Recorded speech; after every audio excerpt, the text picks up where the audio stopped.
Boa tarde, pessoal, tudo bem? Primeiro, em nome do Colégio Notarial do Brasil, Seção Rio Grande do Sul, eu agradeço a presença de todos os colegas tabeliães aqui hoje. Agradeço também a presença dos substitutos, demais prepostos que hoje aqui nos honram com a presença. E hoje é um dia muito especial para nós, né? Estamos comemorando 61 anos de história da nossa atividade notarial aqui no Rio Grande do Sul. E para celebrar essa data, temos hoje o curso de adjudicação compulsória. E eu quero chamar aqui a doutora Karen Rick Rosa, nossa advogada, assessora do Colégio Notarial do Brasil, Seção Rio Grande do Sul, que muito nos acompanha em todas as batalhas. Por favor. E também quero convidar a doutora Cristina Pascoal, que vai acompanhar a doutora Karen aqui hoje neste curso.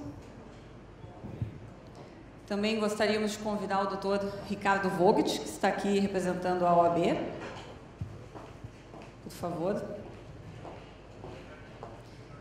E, por fim, mais uma vez, agradecer a presença de vocês, porque vocês têm um curso muito produtivo. Ficamos muito felizes com a adesão em massa desse curso. Fiquem à vontade para mandar sugestões para o colégio, assuntos que vocês tenham vontade de estudar de forma presencial. E para nós é sempre uma alegria recebê-los e uma satisfação poder organizar cursos como hoje, né, doutora Karen? Para a gente se encontrar, para a gente se ver. Afinal de contas, foram 2 anos e alguma coisa, né, de tempos difíceis, tempos de reuniões virtuais. Eu acho que ninguém aguenta mais tantas lives, tanto conteúdo à distância. Então, hoje, também, de certa forma, estamos reinaugurando os nossos cursos presenciais. Então, em nome do nosso presidente Flávio Fischer, em meu nome também, em nome de toda a diretoria do colégio, a gente agradece muito a presença de vocês, um excelente curso, e esperamos vocês hoje à noite para celebrarmos, junto com a corregedoria, junto com as autoridades médicas, junto com os presidentes das entidades, a inauguração da Central Notarial de Doação de Órgãos, que é a primeira central deste molde feita por tabeliães no Brasil. Então, hoje é um dia especial para a nossa classe também por isso, porque daremos esse passo aí tão importante ao lado da sociedade em busca de pessoas que possam doar os seus órgãos após a morte. Obrigada, boa aula, bom curso, até mais.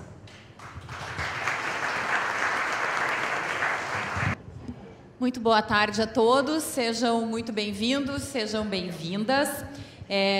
A gente ficou muito feliz, eu e a minha convidada hoje, tomei a liberdade de trazer uma convidada, porque eu acho que vocês já devem estar cansados de me ouvir, né? Eu disse, gente, eu tenho que trazer gente nova aqui, porque daqui a pouco não traz mais público, né? A pessoa já está cansada de ouvir sempre a Karen, figurinha batida aí, dos nossos encontros do grupo de estudos. Para quem eventualmente nunca participou, na próxima terça-feira nós teremos encontro, e também dos vídeos do mês, né, que o Colégio Notarial sempre disponibiliza. Então meu rosto já é bem conhecido de vocês.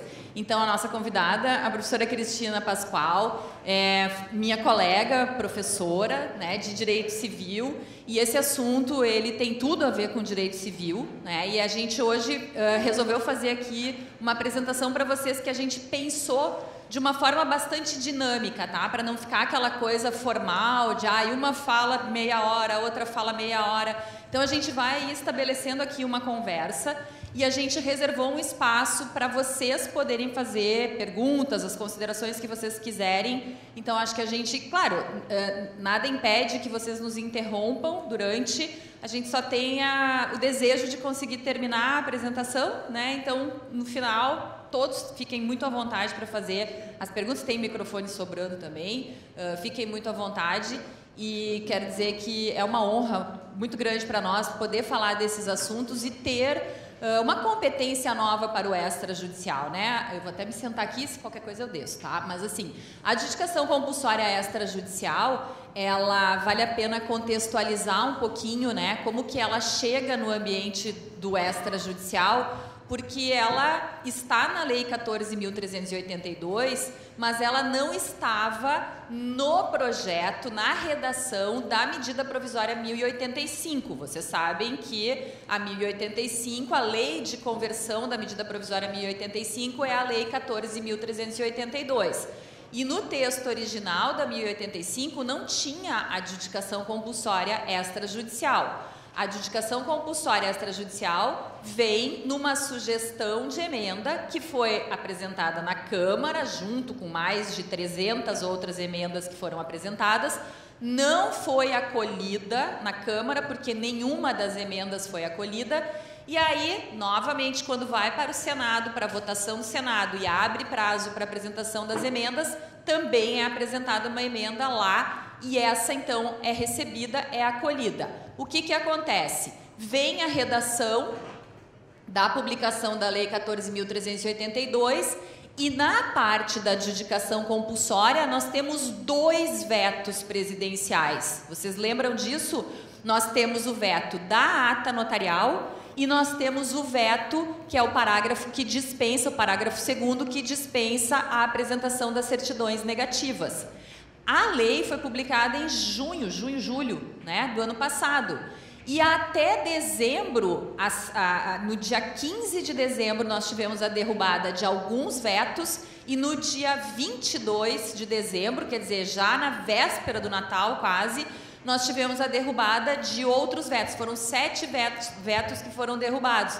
E entre eles está o da ata notarial e o da certidão negativa. Então, o que acontece é que houve um lapso temporal ali de quase meio ano, de quase 6 meses, em que a adjudicação compulsória extrajudicial poderia estar sendo feita sem ata notarial, sem a participação do tabelião de notas. O tabelião entra, então, né, praticamente a partir de janeiro para fazer isso.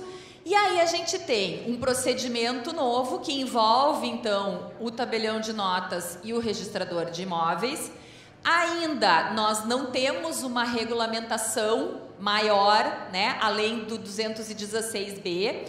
Então, tudo que eu e a Cristina vamos trazer para vocês aqui são questões que, do ponto de vista do direito material, por quê? Porque a adjudicação compulsória, ela já existe, ela tem previsão legal no Código Civil e ela tem previsão, inclusive, como cumprimento de obrigação de fazer no Código de Processo Civil. Então, não é uma novidade jurídica, né? Fazer a adjudicação compulsória, buscar aquele devedor da obrigação de outorgar a escritura definitiva, de assinar a escritura definitiva, não é uma novidade. No âmbito do judiciário, a gente já tinha as ações para fazer isso. Então, o que é novo é o ambiente do extrajudicial para poder fazer esse procedimento. Muito bem, o que a gente vai trazer para vocês aqui são algumas reflexões. Nem mesmo nós temos, assim, uma posição unânime com algumas coisas que a gente vai trazer aqui para vocês, mas eu penso que talvez vocês nem tenham parado para pensar em alguns dos temas que a gente vai abordar. E se já pensaram, e se já têm as conclusões, também, por favor, dividam conosco. Mas então, a gente vai fazer isso. Vou trazer para vocês aqui o conteúdo da nota conjunta, que eu não sei se vocês já viram, do Colégio Notarial, do Colégio Registral e do IRIRGS, que trata da questão do procedimento, que é uma questão que está sendo bastante debatida, né? Esse procedimento ele começa no tabelionato, ele começa no registro de imóveis. E, além disso, dizer que, na minha opinião, já vou antecipar aqui antes de começar qualquer coisa, a gente não pode aplicar por analogia o provimento 65 do CNJ para adjudicação compulsória extrajudicial. Karim, mas assim, não dá, é a mesma coisa, não é? É a aquisição da propriedade imobiliária. Daqui a pouco o CNJ, eu acho que o CNJ vai regulamentar. Eu acho que nós teremos muito em breve uma regulamentação talvez muito parecida com a do provimento 65 da usucapião extrajudicial. Mas eu não entendo que a gente possa simplesmente absorver o que está ali. Por quê? Porque a usucapião extrajudicial é uma outra modalidade de aquisição da propriedade, é modo originário de aquisição da propriedade, enquanto que a adjudicação compulsória extrajudicial é modo derivado de aquisição da propriedade imobiliária. Então, aqui a gente já tem uma diferença importante que daqui a pouco não vai dar para fazer com que a gente aproveite tudo que está lá, mas vocês vão ver, a gente tem dúvidas, né? Eu abri uma caixinha essa semana e apareceram algumas dúvidas bem interessantes ali, que o pessoal deixou e eu estou trazendo aqui para vocês também, para quem eventualmente não viu. Mas então, vamos começar. Cris. Claro. Boa tarde. Prazer estar aqui com vocês também hoje. Quero dizer para vocês como a que eu imagino, assim como eu, a Karen e vários colegas vão ficar muito felizes com a utilização da adjudicação compulsória extrajudicial. Acredito que vocês vão ter bastante trabalho.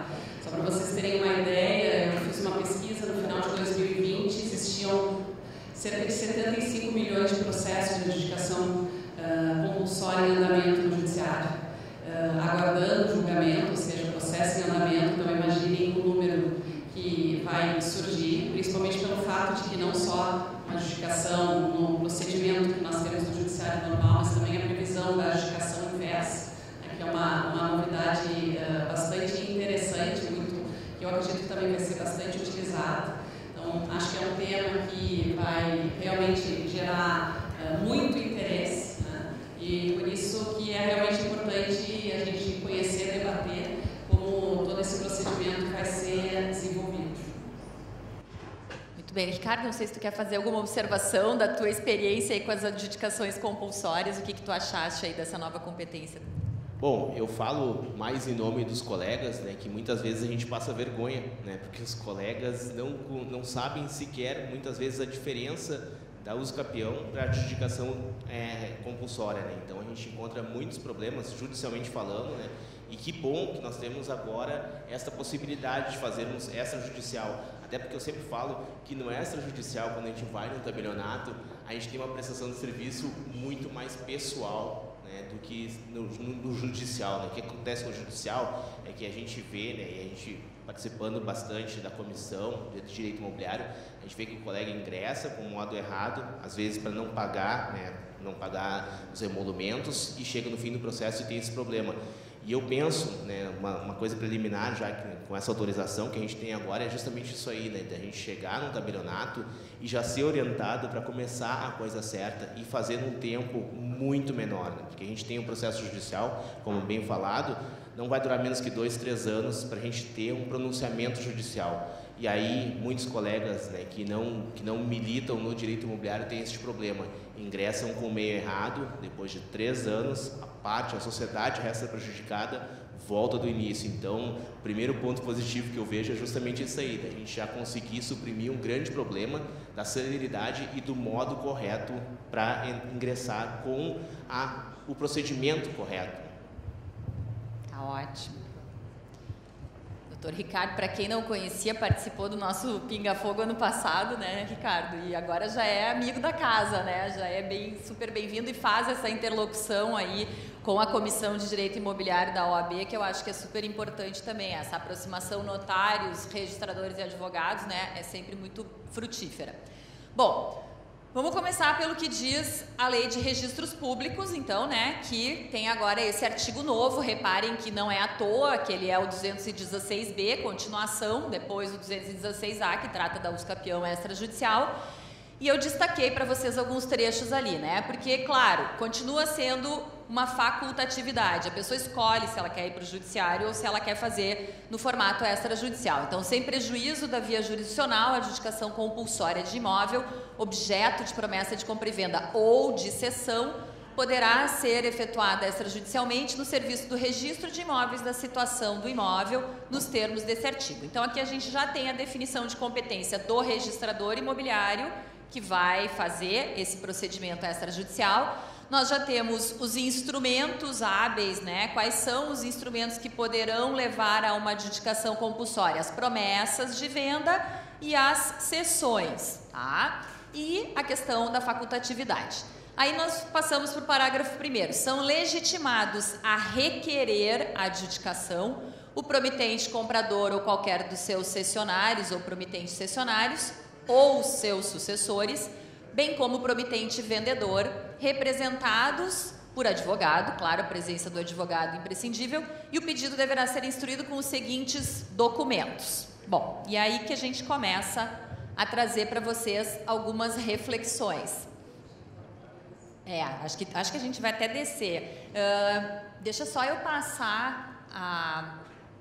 Não, acho que a gente começa por esse aqui mesmo, né, Cris? Eu vou descer também, já vi que eu vou descer. Bom, o primeiro ponto que nós trouxemos é se for mais de uma pessoa, né, a questão da legitimidade. Se tivermos promitente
Então assim, né, Cris, eles até me pediram para tu falar um pouco mais perto, porque senão eu fico gritando e tu fica falando baixo na gravação, vai ficar diferente. Vou tentar falar mais baixo também, porque eu grito, né?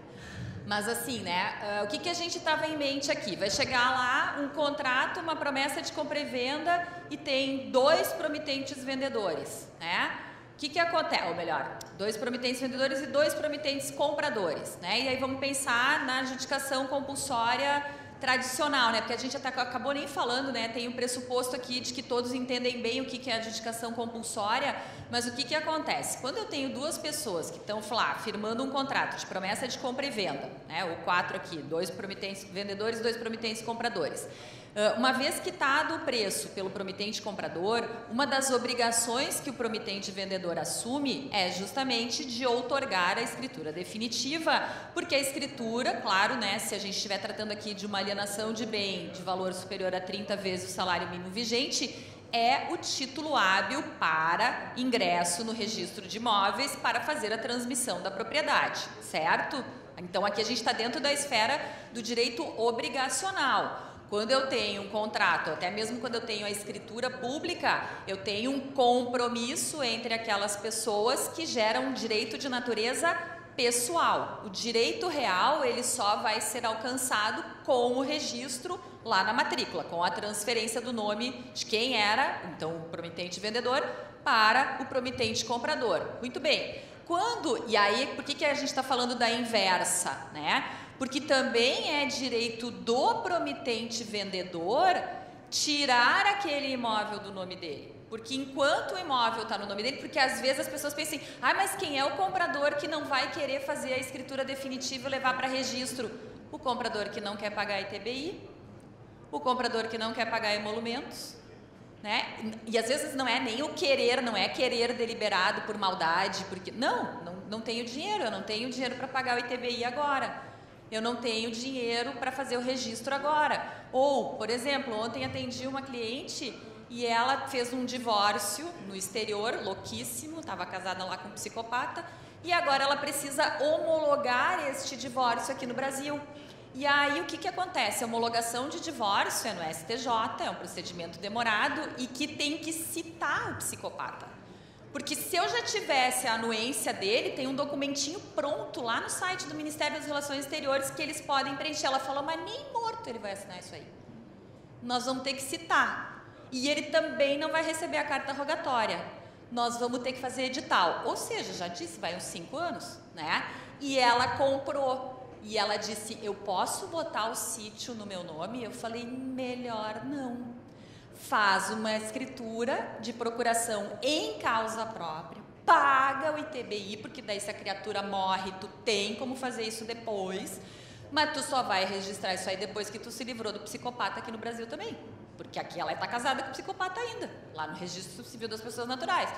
Então vejam, às vezes a pessoa que compra não quer colocar o imóvel no nome dela naquele momento, e aí quando ela quer, ela não consegue, ou porque o promitente vendedor sumiu, ou porque o promitente vendedor morreu, ou porque o promitente vendedor era uma pessoa jurídica e não tem mais, não sabe mais o paradeiro, não acha mais ninguém, e aí ela tem o direito, mas o vendedor também tem esse direito de tirar o imóvel do nome dele, porque daqui a pouco ele está lá sendo executado por IPTU que não foi pago, por alguma coisa, né, algum passivo ambiental, daqui a pouco que já é da pessoa presente. Então, a gente tem as 2 possibilidades, tanto o promitente vendedor quanto o promitente comprador. É mais comum o promitente comprador, mas também pode o promitente vendedor. E o que ele quer na adjudicação compulsória?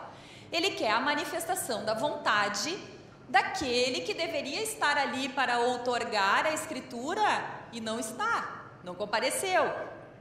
Por isso que é óbvio que eu tenho que chamar essa pessoa que deve manifestar a vontade, seja promitente vendedor, seja promitente comprador. Fulano, vem aqui pra gente fazer aquela escritura bacana, né? Aquela coisa legal para levar para o registro. A pessoa não aparece, não consigo achar a pessoa, não sei cadê a pessoa. Então, eu tenho a adjudicação compulsória, que no processo judicial, a sentença do juiz é o suprimento da falta da vontade daquele que não compareceu para fazer a escritura pública. O que vai acontecer aqui? No extrajudicial, eu não vou ter o juiz, né? Mas eu vou ter o registrador fazendo a qualificação do título E aí aquele título, aquele documento particular é que vai ser o título apto para registro. Então vejam, não vai ter escritura na adjudicação compulsória, né? Eu vou ter o registro do título, que é o título então que vai garantir o direito real, a transmissão da propriedade para aquela pessoa. E aí a gente estava pensando, eu e a Cris, né? E se for assim, tá? E se tiver dois promitentes compradores que compraram, então é a Karen e o Ricardo comprando da Cris, e a Cris some, desaparece e a gente não consegue que ela vá fazer a escritura para nos transmitir a propriedade, né? Fazer a escritura que depois vai para registro. Pode só a Karen entrar com a adjudicação compulsória ou tem que ser a Karen e o Ricardo? E vejam, eu e o Ricardo não somos casados. Claramente não. Também, formalmente não. Não somos, nem no exemplo também não, tá? Então, assim, é a Karen e o Ricardo. Há um condomínio aqui, nós dois compramos, cada um na proporção de 50% esse imóvel, prometemos comprar, pagamos o preço, e agora, pode só a Karen pedir adjudicação compulsória? Pode. Só que a Karen não vai pedir adjudicação compulsória de 100% do imóvel. Ela vai adjudicar o quê? A fração dela daquele imóvel. Então, a gente depois vai mostrar para vocês, a gente fez a pesquisa da jurisprudência para isso. Agora, não, a Karen e o Ricardo, menti para vocês, na verdade a gente é casado, né? Só que não. Mas a gente, pro exemplo, agora ficou casado, tá? Aí nós temos uma situação diferente, porque aí nós vamos ter, depois nós vamos analisar isso também, né? Mas e no momento da contratação, era casado? E qual é o regime de bens do casamento? E vai precisar, é só anuência, é proprietário também? Então, a gente tem vários desdobramentos aqui, tá? Cris. Uma questão interessante dessa do condomínio é que, se a gente for analisar pela regra que se aplica no âmbito das obrigações em geral, é claro que a gente tem aqui uma obrigação indivisível. Se a gente vai buscar a resposta no Código Civil, o que ele vai dizer? Se eu tenho pluralidade de credores e único devedor, eu poderia exigir tudo, mas eu estou analisando pelo outro prisma, né? Eu vou ter um credor e vou ter dois credores e vou ter um único devedor, que é o que vai fazer a adjudicação. Se a gente vai no Código, a regra é que teria ele que adjudicar tudo. Teria que ser direto, por quê? Porque é indivisível.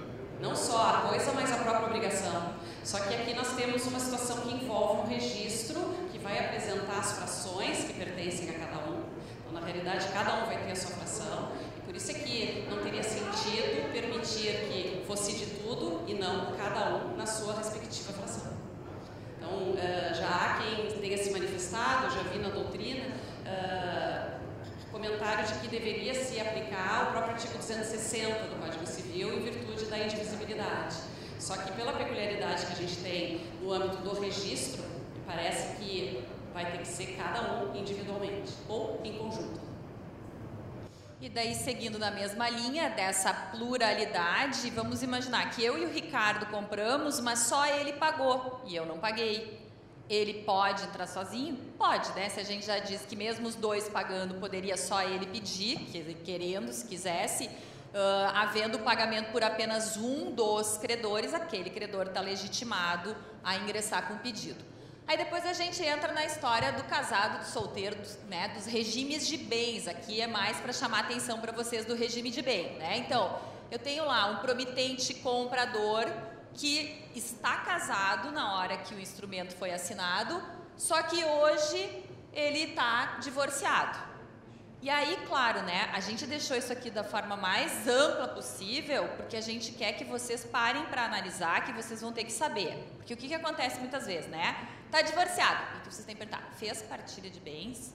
Não fez. Se não fez partilha de bens, primeiro tem que saber qual é o regime de bens desse casamento, né? Mas primeiro, saber o regime de bens, para ver se tem comunicação ou não. Segundo, saber se no divórcio foi feita a partilha de bens. Se não foi feita a partilha de bens e o regime de bens determina a comunicação, a mancomunhão, a chamada mancomunhão. E ainda a questão de se houve partilha de bens, o que está na partilha, vocês vão ter que ver, né? Para saber se aquela pessoa ficou, porque às vezes pode ter partilhado os direitos sobre o imóvel e ficou 100% para a mulher. Ah, então é ela quem vai ter a legitimidade para adjudicar. É ela quem vai ter que estar lá na ata notarial para fazer esse pedido, tá? Cris, quer fazer alguma complementação? Não. Era realmente isso. Vai ter que analisar quem ficou com o imóvel, né? Exatamente. E aí, o inverso, né? Na hora da compra, de assinar a promessa de compra e venda, ou da cessão, estou falando aqui promessa de compra e venda o tempo todo, mas vale para a cessão, né? Era solteiro e hoje está casado. De novo, o que vocês vão ter que analisar? Qual o regime de bens desse casamento? Se o regime for da comunhão universal, ele vai ter direito, ele vai participar. Se for o regime da comunhão parcial, não. Se for o regime da separação total, não. Se for o regime da participação final nos aquestos, não. E aí também foi uma coisa que a gente conversou, né, Cris? Porque é diferente aqui a situação da outorga uxória, porque aí, bom, se eu tivesse, né, fazendo a escritura pública para transmissão, a outorga uxória está lá prevista no 1647. Como eu não tenho aqui, eu vou ter só a ata notarial, eu tenho que só analisar o regime de bens para essa finalidade. Que mais? A questão, acho que do falecido, né? A questão do falecido.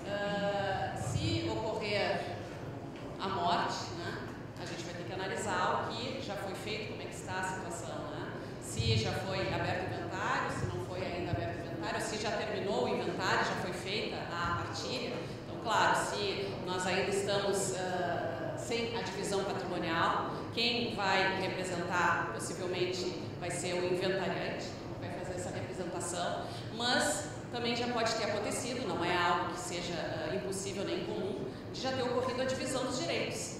E aí, nesse caso, nós vamos ter todos os herdeiros ali como partes. Não vai ser somente o espólio, né? Já vai ter ocorrido essa divisão. Portanto, vai ser indispensável analisar quem realmente, naquele momento, é o titular do direito. Muito bem.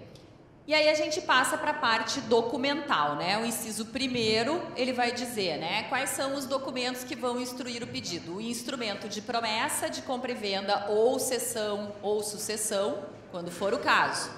E aí uma série de questionamentos que a gente começou a se fazer também, né? Bom, como fica se o bem não está livre hoje?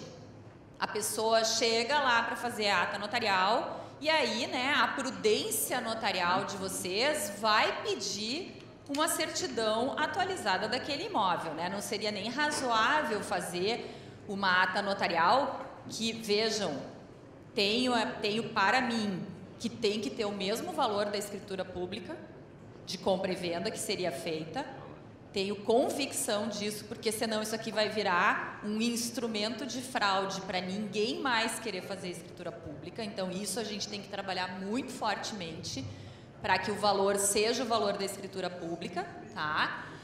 Mas aí, claro, né, eu preciso ter uma matrícula atualizada daquele imóvel, até para ver a questão da descrição, para fazer tudo bonitinho, para chegar lá no registro de imóveis redondinho para qualificação. Aí vocês recebem a matrícula e tem uma indisponibilidade.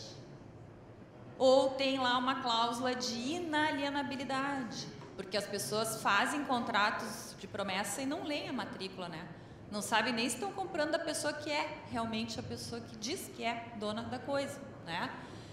Hipoteca, alienação fiduciária, penhora. O que vocês vão fazer com isso? Pode.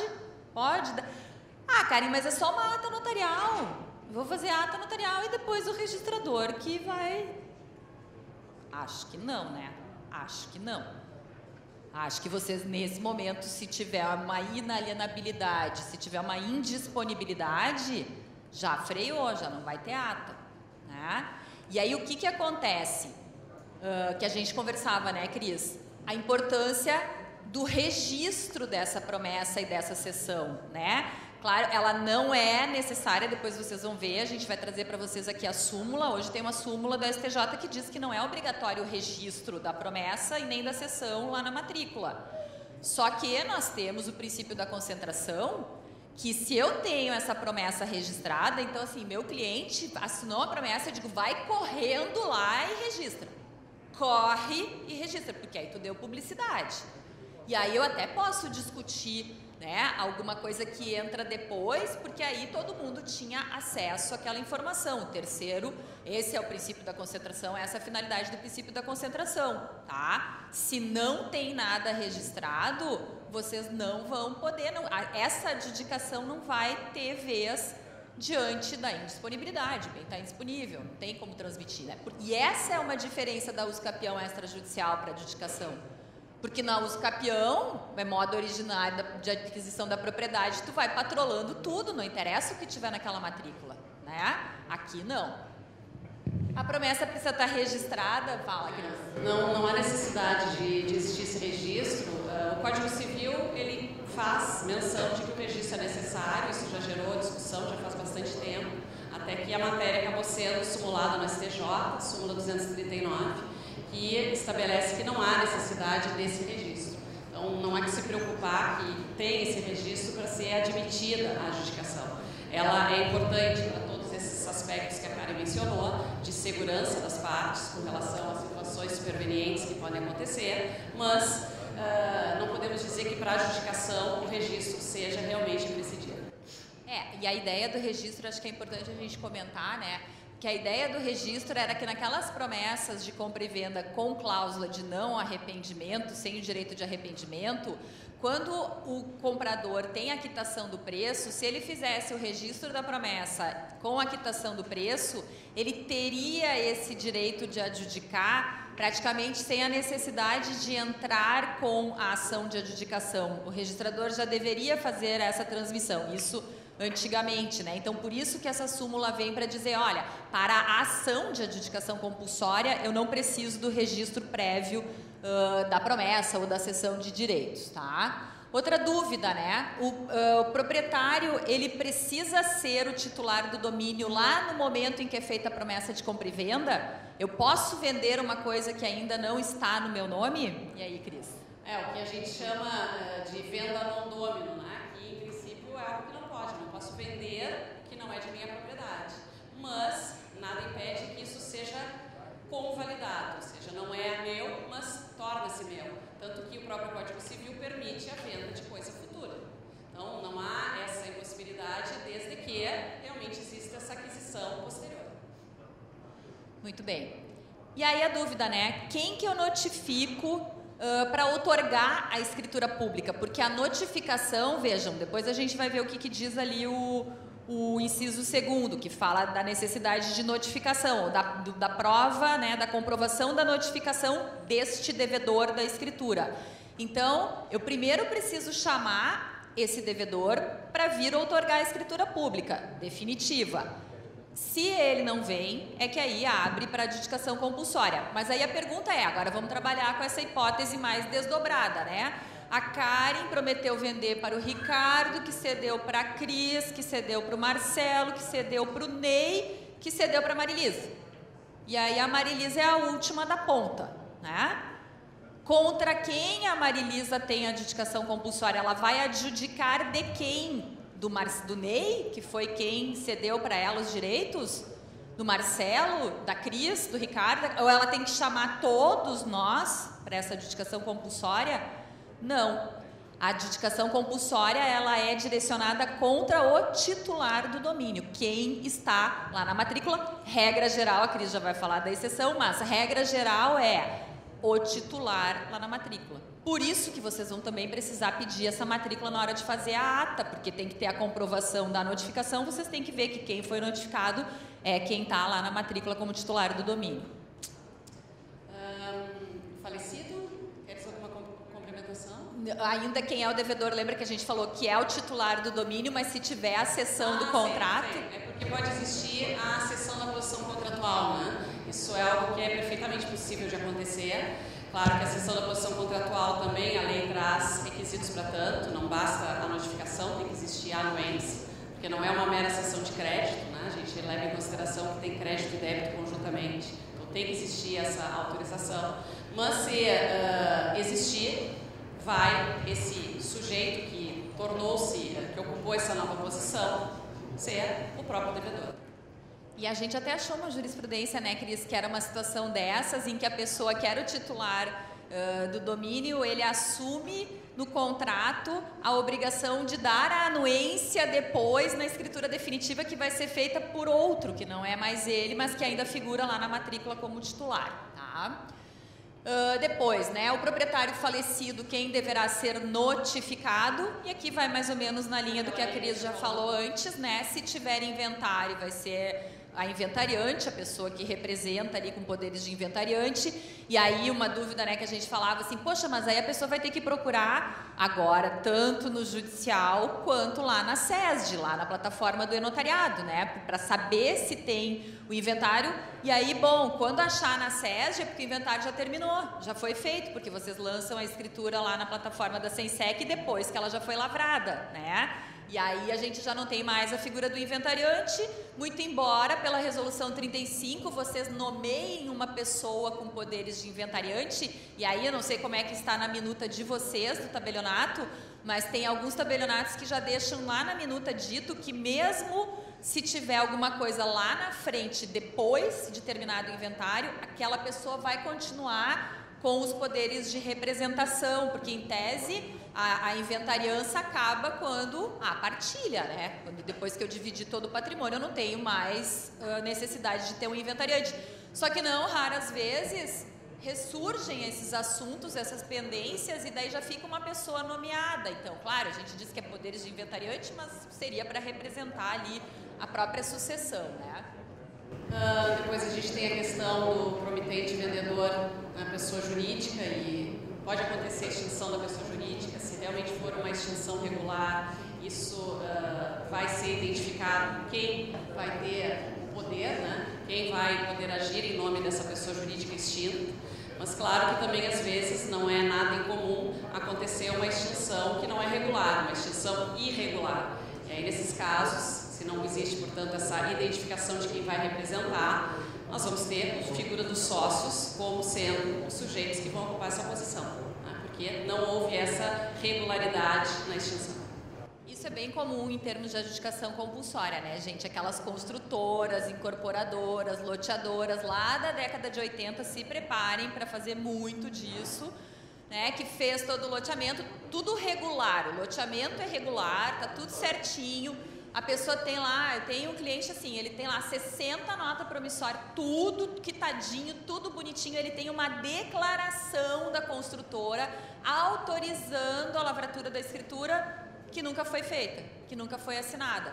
Só que hoje a pessoa jurídica não existe mais, não tem mais, tá baixada na Receita Federal. Tu não consegue localizar, tu não sabe quem não tem acesso aos sócios, não sabe onde é que eles moram, onde é que eles estão. Então aqui é um caso típico, né? Nesse caso até, nós, como já tem muito tempo de posse, a gente está tentando pela usucapião extrajudicial. Ainda não tem o resultado, não sei se vai dar certo. Se não der certo na usucapião, nós vamos tentar pela adjudicação. Mas vocês vão encontrar bastante, até porque não tinha adjudicação antes, né? A gente optou pela usucapião, mas essa é uma pergunta muito frequente dos associados do colégio, né? Como é que eu faço a escritura se a pessoa jurídica não tem mais, né? E às vezes não é nem extinta, ela está abaixada e irregular, ela está lá, né? Bom, quando tem aquela ata de extinção mesmo, de dissolução, e que fica alguém responsável, e que esse é o correto, assim deveria ser, vocês já têm aquela pessoa, e deve ter que buscar isso lá na junta comercial para ver se tem esse ato registrado, mas muitas vezes não vai ter, tá? Bom, aí a gente separou para vocês algumas decisões. Cris, não sei se tu quer comentar essa, que fala justamente da não necessidade de chamar toda a cadeia, né? Essa é uma decisão vigente de 2019 e ela coloca em evidência exatamente o que nós tínhamos comentado. A jurisprudência dessa corte dispõe no sentido de que na ação de adjudicação compulsória não é necessária a participação dos cedentes como litisconsortes, sendo o promitente vendedor parte legítima para figurar no polo passivo da demanda. Então, pode ser somente um. Não há necessidade de participação de todos, o que acaba sendo algo positivo, esse entendimento que se tem no STJ, e que me parece um entendimento bem plausível, bem lógico. Então, isso também acaba, de certa forma, facilitando o procedimento, porque não há necessidade de colocar todos os sujeitos, porque não é nada incomum que exista uma cadeia de cessionários.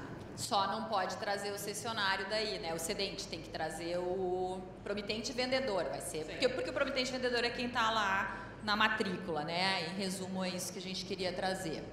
Aqui de novo, ó, também era uma questão bastante discutida, até mesmo, né, Cris? A gente falava, né? Poxa, mas e como fica o fisco nisso, né? de não haver necessidade de fazer o registro de toda essa cadeia de sessões, né? Porque, bom, quando eu tenho lá a previsão de tributação da sessão, e também eu vou chegar no tema lá do STF depois, lá no final, mas em princípio eu tenho que recolher o imposto de transmissão na sessão, né? Só que aí, bom, a sessão que está registrada. E aqui a jurisprudência, também relativamente recente, 2017, está dizendo para vocês que não há necessidade de registro da cadeia de sessões. Lembrando de novo que sempre é recomendável, né? Para o princípio da concentração, para a garantia da pessoa, é recomendável, mas não é obrigatório esse registro, tá?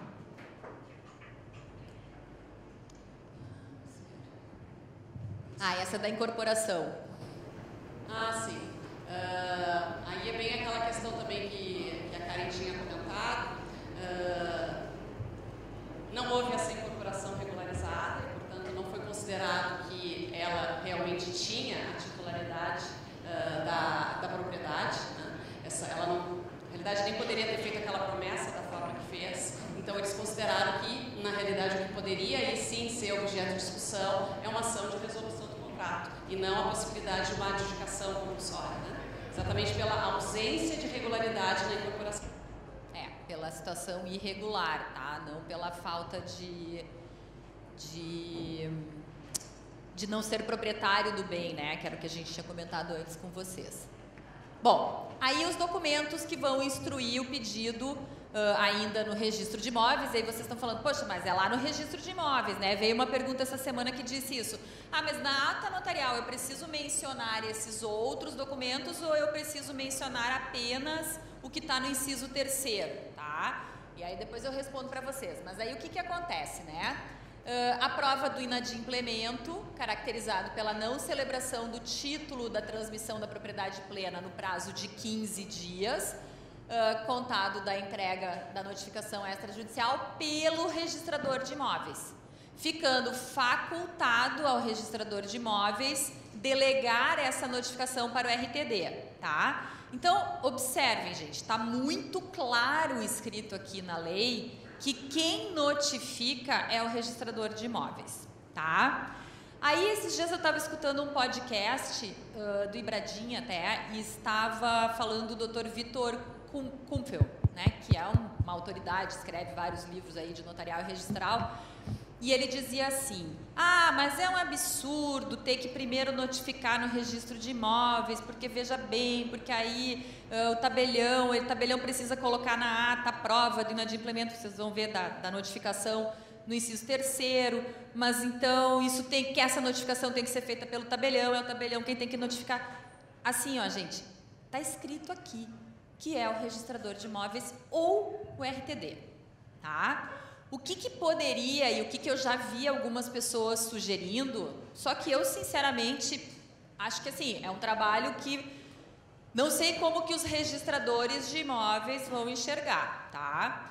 Que seria assim, ó, não, mas então quando o tabelião faz a ata, para ele ter a prova do inadimplemento, faz uma notificação por carta R, faz uma notificação, né, já chama esse devedor da obrigação de fazer e ele já vai estar notificado, e daí bota isso na ata, e daí leva isso para o registro de imóveis, e daí o registrador de imóveis vai fazer a notificação. Então, a gente vai ter 2 notificações. Eu não acho que faça sentido isso, tá? E pensando do lado prático, do lado de quem é advogada, tá? Eu já tive uma situação num processo que aconteceu exatamente essa discussão judicial da obrigação de fazer. E os meus clientes, vou explicar para vocês rapidinho o caso, para vocês entenderem a nota conjunta, inclusive. Os meus clientes são os promitentes vendedores, tá? Eles receberam um valor de entrada, eles venderam bem, prometeram vender, receberam um valor de entrada e o imóvel dependia da averbação de uma construção na matrícula. E essa averbação da construção, por sua vez, dependia da liberação do alvará da prefeitura com o PPCI dos bombeiros, tá? Quando eles fizeram esse contrato, o corretor disse assim, coloca aí 180 dias como prazo para pagar o saldo, condicionado à averbação da construção na matrícula, e nesse período não vai ter correção monetária, não vai ter juros, não vai ter correção, o valor fica fixo nesses 180 dias. Tudo lindo, tudo maravilhoso. Só que, vocês lembram da tragédia da Boate Kiss, né? Quem é daqui de Porto Alegre sabe o que aconteceu com os alvarás de bombeiro de PPCI depois da Boate Kiss. Nós tivemos uma lei que simplesmente tornou impossível conseguir um alvará dos bombeiros aqui em Porto Alegre. Demorou algo em torno de 5 anos para eles conseguirem o PPCI, só porque mudou a lei. Porque teve um movimento aqui em Porto Alegre, com o pessoal do comércio, o Ricardo pode até saber, com notícia no jornal, meu cliente apareceu na RBS falando, eu estou há 4 anos tentando conseguir um PPCI. Tá? O que aconteceu? Não recebeu o saldo. E os promitentes compradores entraram com uma ação de execução contra eles. Tá? Só que eles estavam numa negociação ali. Por quê? Porque daí os meus clientes disseram assim, gente, eu não tenho culpa disso. Se demorou 5 anos, a culpa não é minha. E eu quero o valor atualizado, porque 180 dias são 6 meses, 5 anos são bem mais do que 6 meses. E desvalorizou o meu dinheiro, o meu saldo devedor. E eles ficaram brigando por causa disso. Quando ele veio me procurar, eles estavam brigando com essa coisa de pagar atualizado ou não pagar atualizado a diferença. Eu falei, quer saber de um negócio? Vamos encaminhar no tabelionato, vamos abrir um protocolo, vamos chamar eles para assinar essa escritura e pagar o valor atualizado depois dos 180 dias para frente. A gente já diz para eles quanto é que eles têm que pagar e vamos combinar o dia para ir lá assinar. Notificamos. O que aconteceu? Não apareceram? O que foi a matéria de defesa nos embargos à execução? Olha aqui, ó. A gente notificou para ir no tabelionato assinar. Eles estão em mora. Eles não foram no tabelionato assinar. Então, entende que eu já fui no tabelionato, já me adiantei, porque eu queria outorgar a escritura, só que, claro, eu queria receber o preço, eles, né, não era eu, receber o preço atualizado, o preço que eles entendiam devido, ou pelo menos o incontroverso, né? Bom, vamos discutir pelo resto. Bom, resumo para vocês da história, esse processo demorou mais 5 anos, agora eles vão conseguir receber o valor atualizado, tá? Mas pensando nisso, tem toda a lógica, tá? Eu procurar o tabelionato para fazer o encaminhamento já disso, e o registrador de imóveis, quando fizer a notificação, ele vai dizer, porque o que vai acontecer na prática? O Ricardo e todos os colegas nossos advogados vão chegar lá no registro de imóveis e vão dizer assim, tá, o que eu tenho que fazer agora aqui para fazer essa adjudicação compulsória? Você tem que notificar. Tá, e eu notifico e digo o que mesmo? É para ir aonde? É para vir aqui? Aí vai notificar, compareça no registro de imóveis. Aí vai chegar no registro de imóveis, sabe como a gente é super bem acolhido no registro de imóveis, um lugar que adora pessoas, né? O que eles vão fazer? Então vai ter que ir no tabelionato, né? O que vem fazer o que aqui? Não, vim fazer a escritura, que vocês notificaram que eu tinha que fazer a escritura. Primeiro que o povo já não sabe a diferença de registro, cartório, né? Tudo. Eu vim aqui para fazer, tá aqui, me notificaram, eu vim aqui 15 dias, né? Não, mas não é aqui que o senhor tem que ir, no tabelionato. Sim, mas qual tabelionato que eu tenho que ir? Ah, não sei, tem que ligar para fulano. Não, acabou, esquece. Não vai acontecer nada, né? Então, se eu notifico o Ney, digo, Ney, dia 31 de março, às 2 horas, lá no 10º tabelionato para a gente assinar a escritura, o Ney vai dizer, beleza, tô indo, tá, já sei, nem preciso ligar para ninguém, eu vou estar lá, dia 31 às 10 horas. O tabelionato já vai saber, já vai estar com tudo encaminhado, já vai ter toda essa papelama aqui, pronto. Ah, o Ney não apareceu. Ah, o Ney não apareceu? Então toca a adjudicação compulsória. Já está lá no registro mesmo, já abriu a pré-anotação. Ai, Karen, mas não está escrito no 216B que vai ter uma... Ah, é uma pré-anotação nova? Mas como... Gente, é até bom que tenha uma pré-anotação, né? Porque se eu tenho uma promessa quitada, que eu ainda não tenho a escritura definitiva, eu quero mais é que esteja pré-anotada e não entre mais nada nessa matrícula enquanto o Ney não foi lá. Ou enquanto vai acontecer essa adjudicação. Então, vocês entendem que há uma lógica... Ah, não é a melhor coisa. Se vocês pegarem a sugestão de emenda que foi para o Senado, não dizia isso. Não começava no registro de imóveis. Não começava. Mas vocês sabem como é o nosso legislativo. Eles leem e dizem assim, ah, vamos começar no registro de imóveis, isso aqui vai acontecer lá, é ele que tem que notificar. E foi. Tá? Então, não é a sugestão que foi apresentada, é a redação da lei, está escrito na lei, o que o CNJ vai fazer, como que vai regulamentar, eu não sei.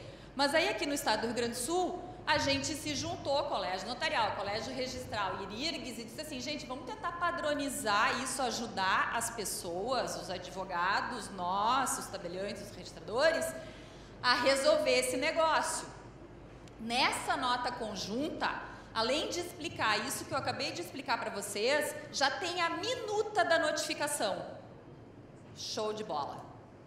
Pronto, já entrega para o Ricardo, já entrega para o advogado, dá uma aguinha, e já fica tudo certo. Tá?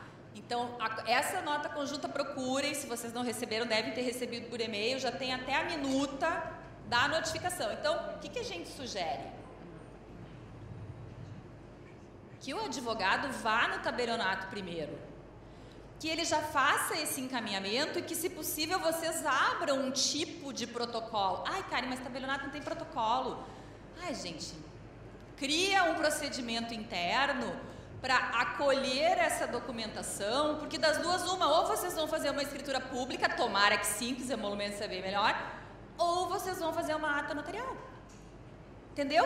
É serviço. O serviço vai chegar ali. Vocês já capturaram o cliente, né? Como encantar clientes e fazer negócio. Vocês já estão com a criaturinha ali. Me deixa aqui a promessa, já vamos olhando. Tem quitação, tem ITBI, né? Junta essa documentação toda, porque ou vai ter uma escritura definitiva ou vai ter uma ata notarial. Enquanto isso, deixa o registrador notificar, e ele que vai ter que se virar com toda aquela coisa ali que a gente está olhando para saber quem tem que notificar, para que vocês vão entrar nessa confusão de saber quem é que tem que ser notificado, achar inventariante, achar sucessão. A lei mandou eles fazerem, eles que façam. Vocês vão fazer a ata, vocês vão fazer a escritura definitiva, tá? Bom, Cris, fala um pouco aí. Essa questão envolvendo o cônjuge, né? Fala mulher, mas é a questão do cônjuge, né? A notificação da mulher, no caso de promessa de cumprimento, onde figura apenas o marido, segundo o entendimento do STF, se faz necessário para efeito de constituição e mora. Que o entendimento que se tem já há bastante tempo, se tem esse entendimento, é que há que ser feita não só essa notificação a quem consta como proprietário, digamos assim, mas também do cônjuge. Não é só direcionado àquele que tem o nome como promitente vendedor, mas também ao seu cônjuge. Há essa necessidade, é requisito que precisa ser cumprido no momento dessa notificação. Até porque no judiciário essa ação é daquelas que tem a previsão da participação do cônjuge, né, necessariamente, tá? Bom, e aí a gente chega na ata notarial, ó. Agora, todas as atenções aqui para vocês, né? Então, a ata notarial lavrada pelo tabelião de notas, na qual constem a identificação do imóvel. Bom, perfeito, então façam essa conferência na matrícula, eu acho que é bem prudente, né? O nome e a qualificação do promitente comprador, dos seus sucessores constantes da promessa, do contrato de promessa, a prova do pagamento do respectivo preço, e a gente vai falar um pouquinho sobre isso com jurisprudência, o inadimplemento da obrigação de outorgar ou de receber o título de propriedade. Então vejam que aqui a gente tem, né, a questão da adjudicação inversa também. E vocês têm que ter essa prova do inadimplemento. O que é a prova do inadimplemento aqui? Foi notificado, decorreu os 15 dias, não compareceu no tabelionato. Então vocês entendem como, se tudo começa com vocês vão ter, né, essa prova do inadimplemento, porque aí, olha, era para ter comparecido aqui às 10 horas hoje, não veio ninguém aqui hoje às 10 horas, então eu já sei, né, eu já sei que eu tenho a prova do inadimplemento. Olha como fica coerente, tá? E aí, bom, perguntas, né? Esses tempos alguém me ligou, um registrador me ligou e falou assim: Karen, e se não tiver matrícula, dá para fazer? E daí, claro, né, a resposta aqui é a resposta de professora, né, Cris? Depender. Por quê? Quando ele falou isso, eu falei, claro, porque me lembrei de qual situação? Me lembrei da situação do meu cliente que comprou 2 lotes num loteamento devidamente registrado, tudo bonitinho, só que não tem matrícula do lote ainda. Tem só a matrícula que foi lá unificada de todos os terrenos que fazem aquele loteamento, e depois as pessoas foram abrindo as suas matrículas para cada lote. Então, as matrículas dos 2 lotes que o meu cliente comprou não existe ainda, está lá no residual da matrícula mãe, tá? Então, eu não posso dizer que tem matrícula, porque não tem. Tem a matrícula do todo lá que foi, né, que foi virando os lotes. Mas, ao mesmo tempo, se eu pensar em situação de sem matrícula, porque é área verde, sem matrícula, porque né, aí não, né, porque não existe matrícula, porque não pode ter matrícula, porque é uma área pública, por exemplo, aí não vai poder adjudicar, obviamente. Mas então tem que cuidar, esse depende, né? É um terreno onde foi edificado um prédio com 40 apartamentos, não tem matrícula ainda, porque não foi aberta a matrícula. Não, mas não tem matrícula, mas tem lá a matrícula mãe que vai dar origem a isso, tá?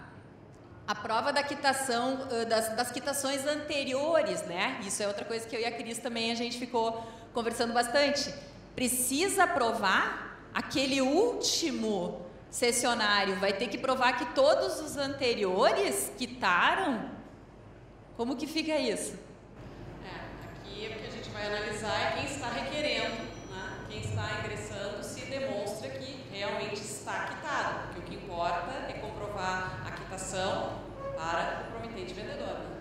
Isso que tem que ser demonstrado. E é interessante, né, Cris, porque o que vocês vão enxergar na prática, gente, né, assim, a gente que trabalha em núcleo de prática jurídica, né, Cris, lá na Unicinos, no Prasjur, eu me lembro, assim, eles chegavam, coisa mais querida, chegavam lá com aqueles contratos da Coab, né, e aí, assim, eles vão passando de um para o outro, vão vendendo, mas ninguém tem a preocupação de exigir a prova da quitação que o anterior quitou de quem ele, né? Porque o certo seria tu dizer assim, tá, tudo bem, tu me cede o teu direito e tu me comprova que tu pagou, e isso vai ter que acompanhar. E o outro, e assim, o último cessionário vai ter a pilha de quitações de todo mundo que pagou antes dele. Não vai ter isso, sonho, não vai, vocês não vão.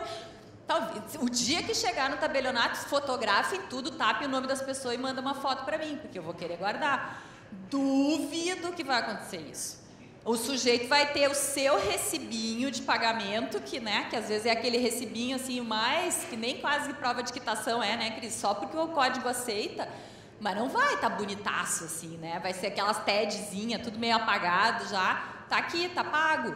Mas ele vai pagar a dele, como é que ele vai ter a dos outros? Não pediu a dos outros, nem sabia, ninguém nunca disse para ele que ia ter que pedir, né? Porque as pessoas não procuram advogado antes das coisas dar errado, só depois.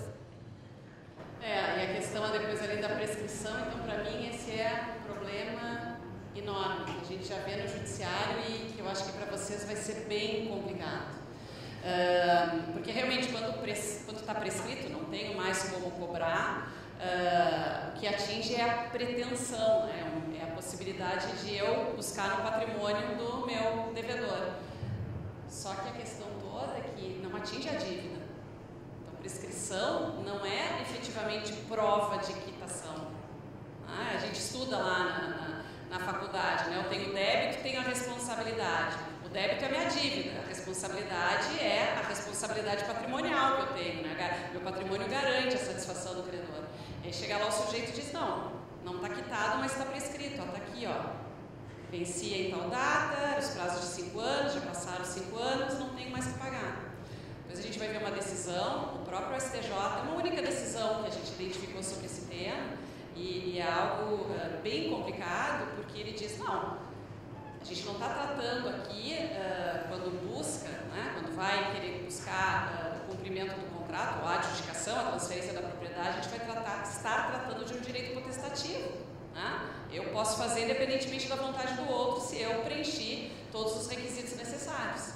Só que a outra parte alega a prescrição.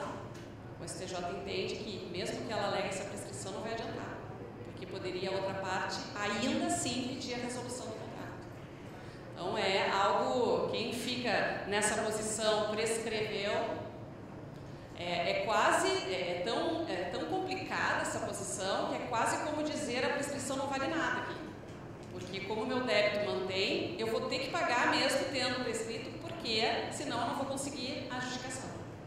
é algo que, e não é só aqui no judiciário, tem o mesmo problema.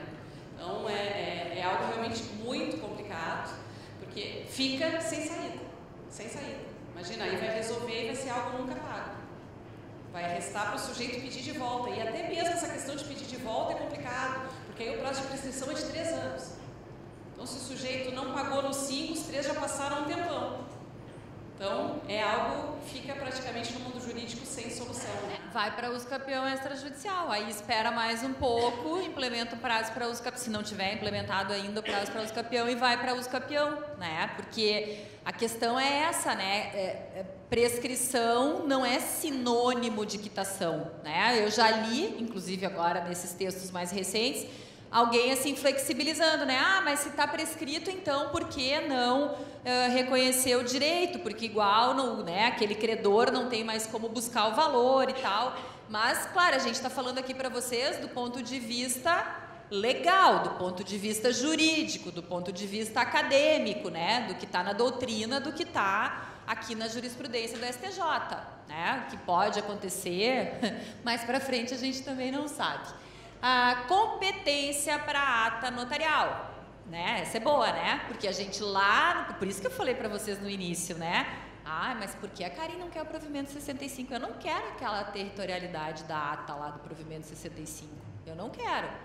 E aí digo que aquela territorialidade da ata do 65, ela até pode fazer sentido. E, aliás, ela nem precisava estar escrita no 65, se a gente pensa que se o tabelião precisa fazer uma diligência, alguma constatação no imóvel e alguns tipos de uso capião, eu acredito, né, eu tenho essa convicção de que demandam essa necessidade de uma diligência, ele já tem o artigo 9º da 8.935 que diz que ele só pode atuar dentro do limite do território, né, para o qual ele recebeu a delegação, então dentro do limite do município ou do distrito, quando for distrital, então isso já estaria resolvido. Né? Não precisava estabelecer uma regra.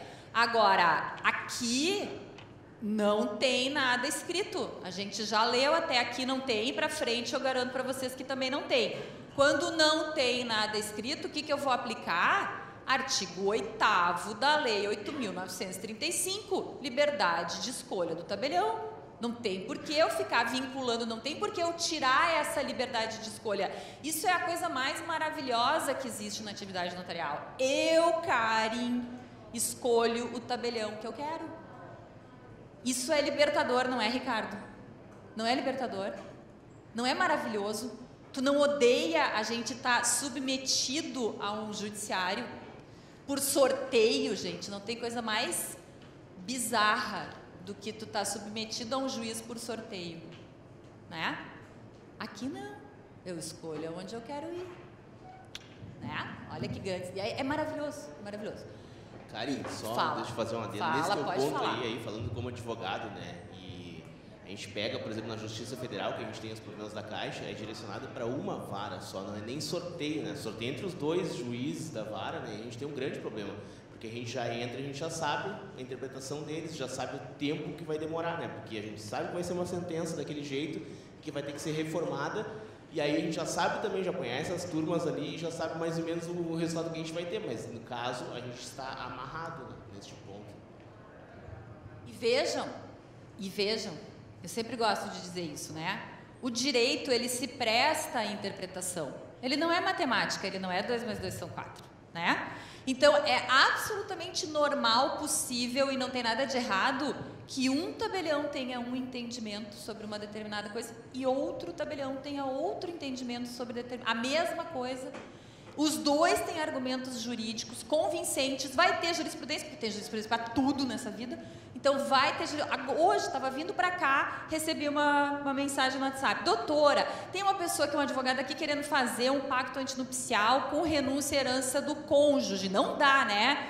Eu falei, olha, não é uma questão pacífica, doutor Rolf Madalena tem um entendimento que pode, tem alguns tabeliões que fazem, ah, não, mas eu vou seguir a linha do Tartucci e não vou fazer. Beleza, não tem problema nenhum. E aí, o que o advogado vai fazer? Beleza, doutor, muito obrigada. Eu vou procurar o tabelião que segue a linha do Rolf Madalena e que vai fazer. E tá tudo certo. Não tá nada errado, ninguém tá fazendo nada errado. Nem o que disse que não vai fazer, nem o que disse que vai fazer, e nem o advogado que vai embora vai fazer em outro lugar. Porque ele pode. Porque no judiciário nós estamos amarrados. Aí a gente tem que recorrer eternamente para conseguir. Ah, porque aqui na minha vara eu entendo assim.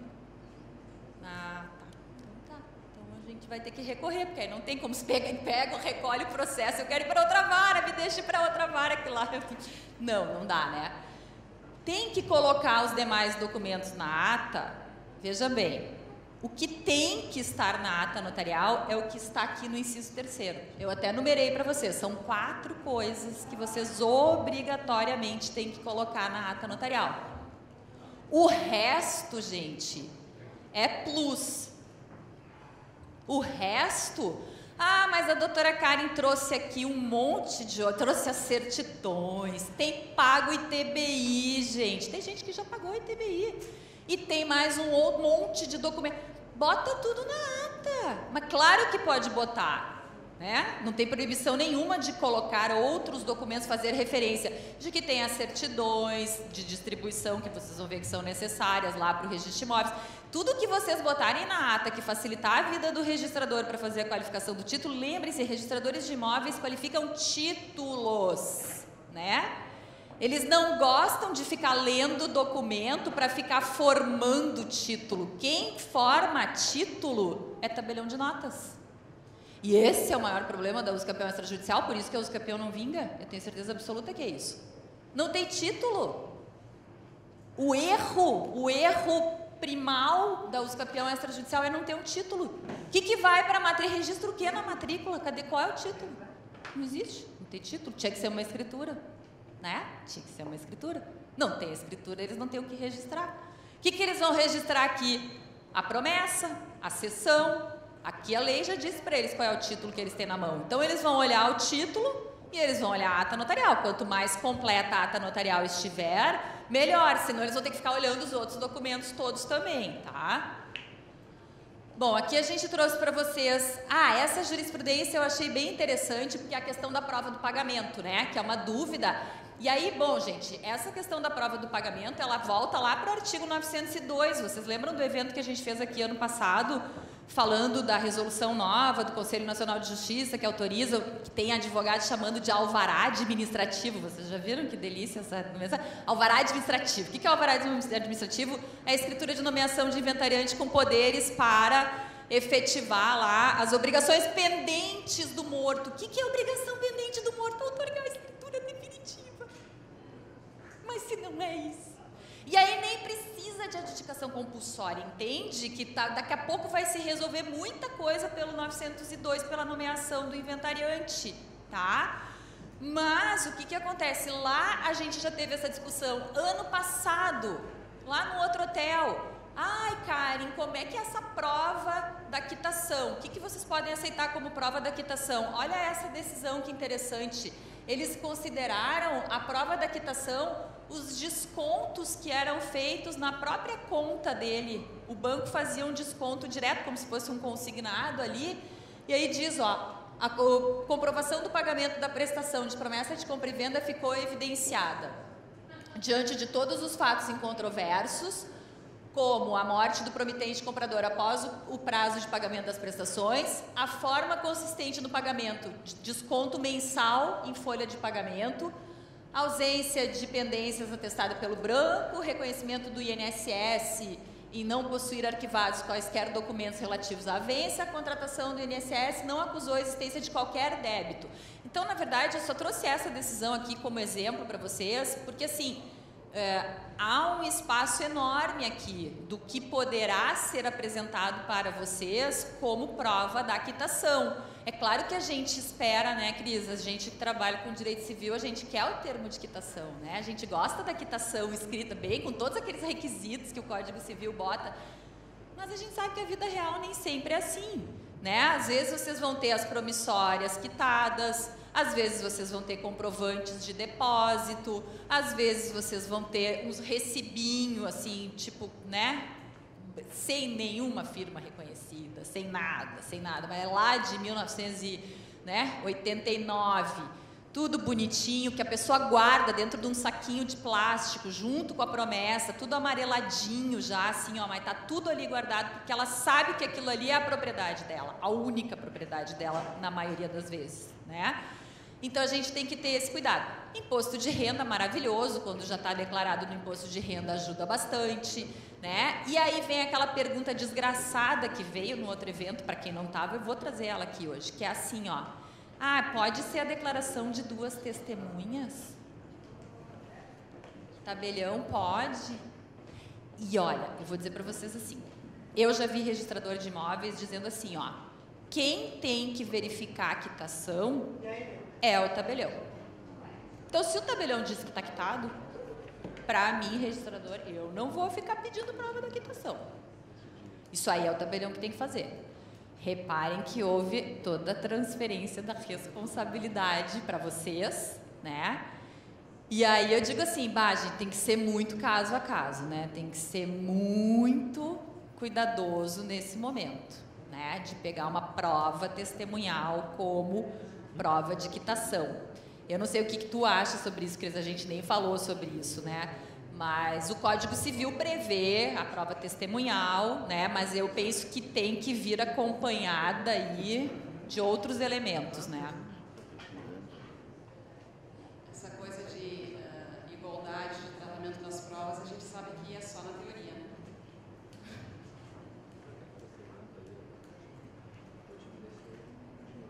Aqui é da prescrição, que a gente estava falando para vocês, na verdade até essa, que é de 2022, ó, ela cita a de 2017, que é justamente aquilo que a Cris falou, né, que fala que a prescrição é a perda da pretensão de cobrar o valor do preço que não foi pago, né, e não é sinônimo de quitação, né, então se eu não tenho prova da quitação, não tem como fazer a adjudicação compulsória. Veja, essa aqui é uma decisão de setembro do ano passado do nosso Superior Tribunal de Justiça e que já remete a outra.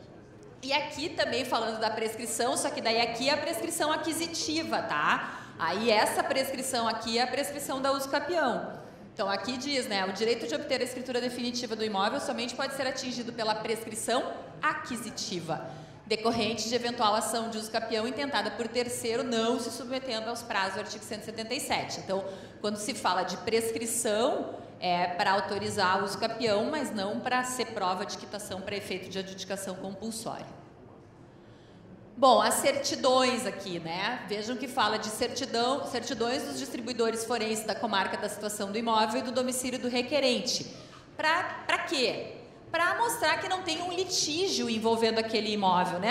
Especialmente uma ação de resolução daquele contrato de promessa de compra e venda ou daquela cessão, tá? E aí, claro, qual é a dificuldade que eu coloquei ali para vocês, né? Não existe hoje no Poder Judiciário uma busca por indicador real. Eu não consigo fazer uma busca, verifique todas as ações que tem por objeto, que tem em discussão, como objeto a matrícula número 34.592 do Registro de Imóveis de Porto Alegre. Não tem. Então, como é que eu vou fazer isso? Eu consigo fazer busca de certidão pelo nome do promitente vendedor, pelo titular, né, lá na matrícula, e eu tenho como ver da última pessoa ali que está se apresentando como, então, cessionário, mas eu não consigo ter certeza absoluta de que não existe uma discussão envolvendo alguém no meio dessa cadeia que eu nem sei quem é, né? Que eu nem imagino quem seja. Então, me parece aqui que as certidões vão ser desses dois. Do promitente vendedor, lá, titular do domínio, e de quem estiver pleiteando, se for aqui o comprador que está pleiteando a adjudicação, que vai pedir essa certidão. Possível, né? Bom, e chegamos aqui já quase na parte final, né? O pagamento do ITBI. Vocês sabem da discussão que envolve, e o Colégio Notarial do Brasil já se pronunciou a respeito disso, né? Nós entendemos aqui no Rio Grande do Sul que os notários, eles devem continuar exigindo a prova da quitação do ITBI. Nós temos tanto a consolidação normativa quanto a própria legislação federal que trata desse tema, criando a obrigação, o dever, né, de fiscalização do tabelião do recolhimento dos tributos. Então, aqui não se abriu mão de fazer essa conferência na escritura pública, tá? Reparem que a prova da quitação não está referida na ata notarial. E me parece que vocês não podem exigir essa prova da quitação, porque isso vai ser feito lá no registro de imóveis, tá? Justamente pela natureza diferente do ato notarial. É uma ata, não é uma escritura. Nas escrituras, sim, continua exigindo, tá? Agora, o que acontece? Só para trazer, né, esse assunto, vocês se lembram que ano passado nós tivemos uma decisão do STF que fixou esse tema e que era justamente para sessões, né, dizendo: o fato gerador do imposto de transmissão intervivos de bens e TBI somente ocorre com a efetiva transferência da propriedade imobiliária que se dá mediante o registro. E o caso concreto aqui era justamente uma cessão de direitos, não era uma promessa de compra e venda, não era uma compra e venda definitiva, era uma cessão que deu origem a esse tema.